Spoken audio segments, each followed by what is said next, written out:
Hi guys, it's Lorabai or Maddie. Welcome back to my channel. Today I am reading chapter 9 of #Murder Trending by Gretchen McNeil. Let's get right into it.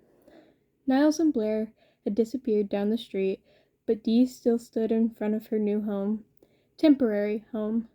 One way or another, I probably won't be here long. Maybe Griselda was right. She just needed to embrace the fact that she was going to die on this island. Dee shivered. The fog had pushed across the water and was now pouring over the flat expanse of Alcatraz 2.0. It seeped through the gaps between duplexes, and the houses at either end of the street had already disappeared behind the thick, damp veil. The air smelled like the sea, a dank mix of nature and decay, as the fog brought a piece of the Pacific Ocean with it as it evaded the San Francisco Bay. It invaded the San Francisco Bay. Dee wasn't sure if the sun had officially set or not, but Niles' initial warning hammered into her brain. Only be outside with the sun. And yet, as she stood in front of the locked door, key gripped in her shaking hand, she couldn't bring herself to go inside. Was she afraid that someone would be waiting for her? Maybe. But Niles and Blair were pretty confident that any killings were done for the day. The bloodthirsty Paniacs satiated Paniacs, huh? Maybe that was more trendable than Niles thought. Yeah, so if it wasn't that, what was Dee so afraid of? Normalization. She had a house with a key. Inside there was a closet full of clothes, a kitchen where she could make food. Tomorrow she had a job to work, a commute, coworkers. It was a life, just like people had back in the real world, and it would be so easy to succumb to that longing to feel normal again. She could embrace this role that the postman had chosen for her, play it out until the end, try to pretend that her world was ordinary right up until the point when she was strung up by Gucci Hangman or trapped in a game of human archery with Robin's Hood. If she bought into the illusion, would her life on Alcatraz 2.0 be easier? Dee clenched her jaw at the idea of playing along with the postman's plan. Oh, hell no, she said out loud. Movement to Dee's left startled her. A curtain in the window next door fluttered as it was pulled aside. In the encroaching darkness, Dee could make out a face in the window, large green eyes, translucent white skin, and long auburn hair. The girl made eye contact with Dee for a split second, then the curtain dropped back into place, and she was gone. Hello, Mira. At least she knew her neighbor still existed. Dee wondered how long she had been watching. Long enough to hear Blair and Niles' conversation about her? Probably. Whatever, not her problem. Dee took a deep breath, thrust the key into the lock, and swung open the door to her temporary new home. The room was dark, lit only by a bluish glow. Dee slid her hand up the smooth surface of the wall until her fingers grazed a switch. She was half expecting the lights not to work. Yet another trick in the postman's arsenal. But the moment she flicked the lever, a soft yellow glow erupted from sconce?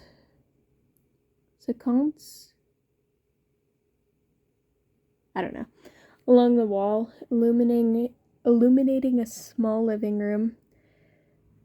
The place was compact but clean, and despite the single window beside And despite the single window beside the door, it wasn't as depressing a room as Dee had expected. It was generically furnished: couch, armchair, coffee table, all made from sturdy oak. The upholster was brown with burgundy stripes, which matched the warm oak grain wood, and the whole thing reminded Dee of a business hotel she and her parents had stayed at a few years ago when her stepmom had been in Dallas for work. Except for one homey touch, a needlepoint throw pillow was on the sofa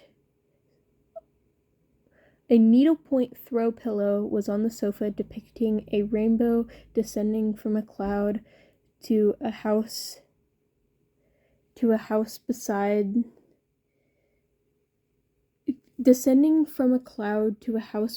the words "Home Sweet Home."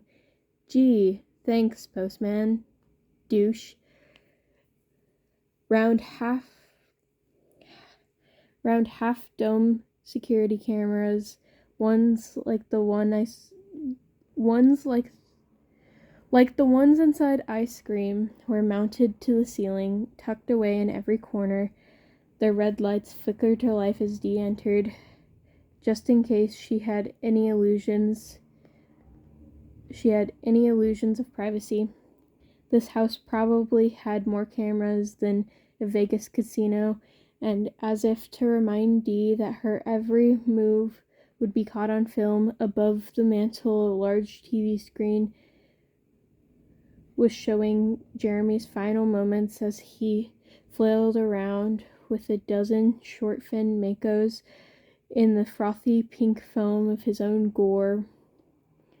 The postman had added a gif of a shark breaching the water, superimposed on the slow-mo replay of the feeding frenzy, and the hashtag nice try Jeremy flashed across the image every time Jeremy thrashed in the water. In the sidebar, the comments scrolled quickly up the screen as Postmanics continued to voice their approvals and disapprovals of the video. About a 60-40 split in favor, best she could tell.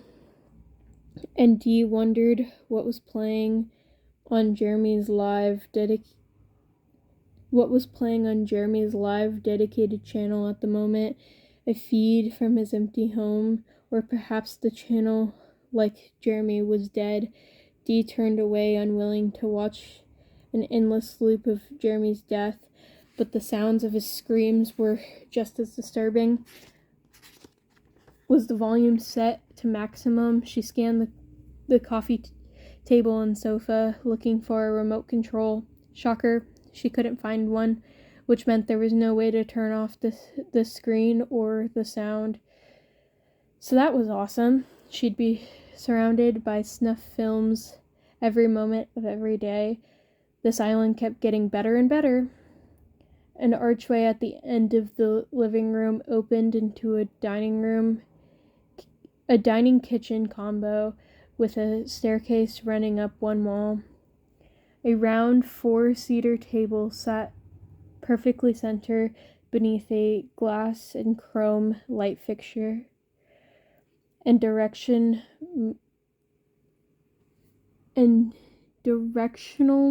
lined the shiny white kitchen, stove, fridge, microwave, dishwasher, motion-sensitive cameras, all the comforts of a home. Tucked beneath the stairs, the utility closet Blair had warned her about. Thankfully, the door stood open, exposing a stacked washer-dryer and, unfortunately, enough empty space to house a weapon-bearing sociopath. The good news was that if Dee came home to DIY Nona hanging out in her laundry cupboard with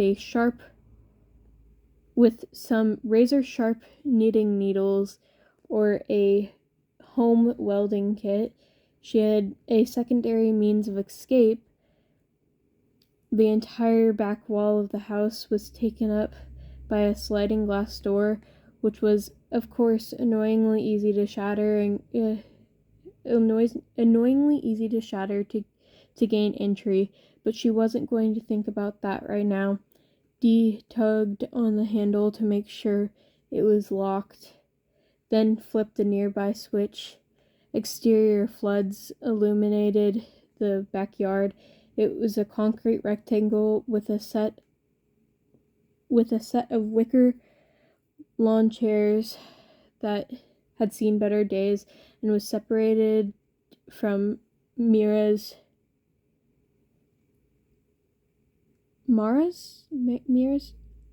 I don't know. I'm going to keep calling her Mira.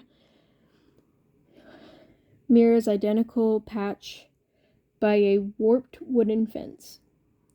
Dee left the outside light on and turned away from the glass door. Surveying the kitchen, she felt helpless, exposed. The red dots from the multitude of cameras were following her every move. Did she already have subscribers to her personal channel? The idea made her skin crawl. Creepy dudes cycling through camera feeds from her house until they located her in the kitchen, still wearing her Cinderella gown. Screw that, she said out loud. She dumped Niall's shopping bag in the fridge and turned to the kitchen drawers. Maybe she could find a knife or a mallet. Hell, even a fork. Anything she could use as a weapon. Dee rifled through the drawers, yanking them open with such force that the entire cupboard shook. They were all empty except for one, which held a collection of white plastic cutlery, sporks, nothing but sporks, and certainly nothing even remotely resembling a weapon unless her attacker was made of jello. Still, she slipped a plastic spork from the drawer and tucked it into the front of her dress. It probably wouldn't even break an assailant's skin, but having a weapon, any kind of weapon, made her feel as if she had a chance, even if she didn't. Jeremy's screams filled her ears again as the video replay looped back around to his death. His terror was triggering, and Dee felt her heart rate escalate. Really, a spork against one of the postman's killers? Was she mental? Dee rushed into the living room, eyes frantically searching for something else she could use as a weapon. Maybe she could break the leg off the coffee table. She crossed the room, dumped the table on its side, and tried to wrench one of the wooden legs away. It wouldn't budge, and Dee quickly realized why. The table, the sofa, the chair, each was constructed from one solid piece of wood. Dee would have needed a saw or a sledgehammer to break it apart, and she seriously doubted that she'd find either on Alcatraz 2.0. Well, if she couldn't break the table, maybe she could use the table to break something else. Dee grinned as she heaved the table off the floor and launched it directly at the TV. She expected the TV to short-circuit, silencing it forever, or at the very least for the screen to shatter, splintering the image. Like that time she dropped her iPhone and her cracked screen made everything look like a Picasso during his cubism phase. Instead, the table merely bounced off the screen, striking the wall beside the front door before it crash-landed, still in one piece, on a plush brown carpet. Seriously? Unbreakable glass on a TV.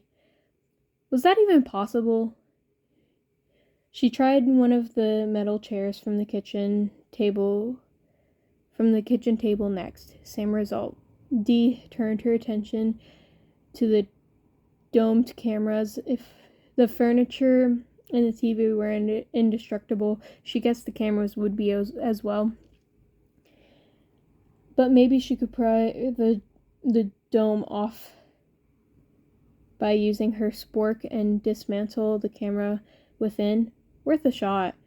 She righted the table, placed it against the wall beneath one of the domes, and climbed on top, picturing the up-close image of her nostrils that the camera must have been capturing.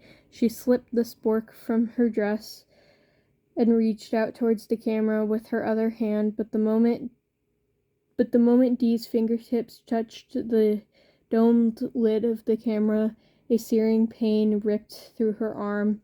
She tore her hand away, clenching it to her body. The cameras were electrified. Just fucking great. She couldn't turn off the TV. She couldn't get near the cameras to cut their feed. The postman had thought of everything. Dee's hand still ached as she slowly mounted the stairs to the second floor, where the ever-present noise from the screen below was less noticeable. From the landing, a door opened to the bedroom, which was thankfully camera-free, or so she thought. When Dee stepped into the room to inspect the shower, a standard bathtub showerhead combo with a clear plastic curtain, a red dot blimped to life in the middle of the huge mirror above the sink. At first, Dee thought it was a reflection of a camera light from the hallway, but she peered close to the mirror and she realized that the camera was embedded in the glass. What the hell? She couldn't even have any privacy in the bathroom. Sure, the toilet was tucked into a nook in the corner, hopefully out of the shot. But the camera's red light directly faced the shower's transparent curtain. Dee could only imagine how many pervs watched the bathroom feeds from Alcatraz 2.0. Guess I'll be showering in my underwear. But at least the see-through curtain nixed the possibility of a psycho-style shower scene. She'd definitely see an attacker coming through the clear curtain. It was a small victory, but Dee would take it. Like the drawers in the kitchen, the bathroom yielded no possibilities for a weapon, just a hairbrush and a variety of sparkly makeup accessories and a dental hygiene kit, including toothbrush, toothpaste, and floss. In the hall beside the bathroom, Dee discovered a linen closet with shelves that fit flush with the door, a dozen light green bath and hand towels, half as many washcloths, and an extra shed of sheets and blankets stacked inside. Dee grabbed each of the shelves and tugged. If they were removable, she wanted to know. The shelves held firm, which hopefully meant she wouldn't find a mass killer curled up with the linens when she got home from work. 2 identical bedrooms flanked each side of the bathroom, one facing the front of the house, one facing the back. Each had a queen-size bed, bureau, nightstand, and closet. The nightstand drawers were empty except for a pair of neon orange foam earplugs, an act of kindness to help her sleep despite the ever-present TV sound downstairs, or a trick to allow serial killers to sneak into her room unnoticed. Dee left the earplugs where they were. She'd take her chances with the sleeplessness rather than wake up to find Gassy Al looming over her bed. Next, Dee opened the bedroom closets in turn, spork firmly gripped in her hand, as she half expected the Hardy Girls or Barbaric Barista to jump out at any moment. Luckily, the back room closet was empty, and the accordion doors to the other were already folded open. An olive branch from management, I see. See, nothing hiding in here. yet. Not that she was about to let her guard down. Hell no. That was what the postman wanted, to lure her into a false sense of security before he pulled the rug out. And if the wardrobe was any indication, the postman definitely planned to mess with her. First off, there was no pants, no jeans, no shorts, no leggings, which was pretty much all Dee had lived in when she had been a normal teenager in LA. Jeans, t-shirts, and sneakers. Jeans, t-shirts, sneakers.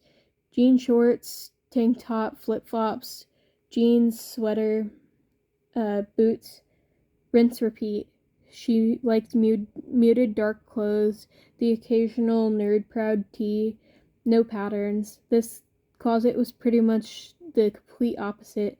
Dresses and skirts, frilly blouses, and embellished jackets, all grouped on connected hangers for easy grab-and-go ability. A yellow peasant dress with off-the-shoulder sleeves, an ice blue A-line dress with a translucent white cardigan, a green pencil skirt with a ruffled purple tank top, a tiered yellow skirt with royal blue puffed tee and red headband. The last one seemed familiar. The color combination of yellow, blue, and red. Dee glanced down at the ball gown she was wearing, then glanced up at the Crayola-inspired closet and groaned out loud. Beauty, Rapunzel, The Little Mermaid, Snow White. Niles was right. The postman was turning her into a modern-day fairy tale princess. Dee flung Snow White across the room. Bad enough she had lost her sister, then been wrongly convicted of murder. Now she was going to be humiliated, forced to prance around the island in these stupid clothes, while millions of people gawked and laughed and placed bets on how many days she'd survive until her blood was spilled in the name of entertainment. Screw the postman, screw the criminal justice system, screw the government for letting it all happen. She wouldn't play their game, and if that meant she'd die faster, so be it. Dee tightened her grip on the spork. She might be a marked girl on Alcatraz 2.0, but she certainly wasn't going down without a fight. And that's the end of chapter 9. It's weird that there's no comments on this one. There's nothing, which is unusual because the first 8 had something at the end. But that's all. Bye-bye.